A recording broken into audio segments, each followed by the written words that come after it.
বিশ্বকাপের শেষ ম্যাচে ৭৪ রানের জয় পেল বাংলাদেশের অনূর্ধ্ব-১৯ দল।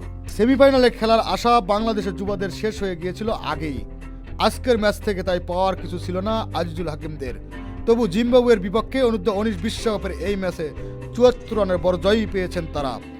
বি গ্রুপে ৩ ম্যাচের মধ্যে ভারতের বিপক্ষে হার, নিউজিল্যান্ডের বিপক্ষে ম্যাচ বৃষ্টি পরিত্যক্ত আর যুক্তরাষ্ট্রের বিপক্ষে জয় পায় বাংলাদেশ অনূর্ধ্ব-১৯ দল।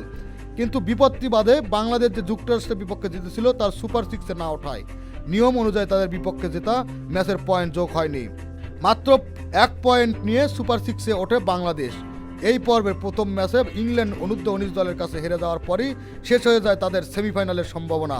হারাতারে স্বাগতিক জিম্বাবুয়ের বিপক্ষে ম্যাচটি তাই হয়ে যায় শুধু আনুষ্ঠানিকতা। টুর্নামেন্টের নিজেদের শেষ ম্যাচে আগে ব্যাট করে ৯ উইকেটে ২৫৯ রান করে বাংলাদেশ অনূর্ধ্ব-১৯ দল এবার বিশ্বকাপে ৪ ম্যাচে নিজেদের তৃতীয় হাফ সেঞ্চুরি পাওয়া অধিনায়ক আজিজুল হাকিম ৮৭ বলে ৫৯ রানে আউট হন। এরপর বাকি ব্যাটসম্যানরাও তেমন কিছু করতে পারেননি। ৬৮ বলে দ্বিতীয় সর্বোচ্চ ৪৭ রান করেন রিজান হোসেন। রান তারাই নেমে শুরুতেই ইকবাল হোসেনের তোপের বুকে পড়া জিম্বাবুয়ে অনূর্ধ্ব-১৯ দল ইনিংসের ৮ বল বাকি থাকতেই ১৭৯ রানে অল আউট হয়ে যায়। শুরুর ধাক্কাটা তাদের দিয়ে ৩ বাংলাদেশ পেসার ইকবাল হোসেনই। ১০ ওভারে ৩টি মেডেন সহ মাত্র ২৪ রান দিয়ে তিনি ৫ উইকেট তুলে নেন। ৮৪ রান ৬ উইকেট হারিয়ে ফেলা আরও বড় হারের সংখ্যায় ছিল জিম্বাবুয়ের যুবরা।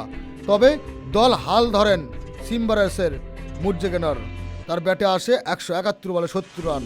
তবে জিম্বাবুয়ের হারের ব্যবধানই কেবল কমাতে পেরেছেন তিনি। খেলাধুলার আপডেট নিউজ পেতে চ্যানেলটি সাবস্ক্রাইব করে পাশেই থাকবেন।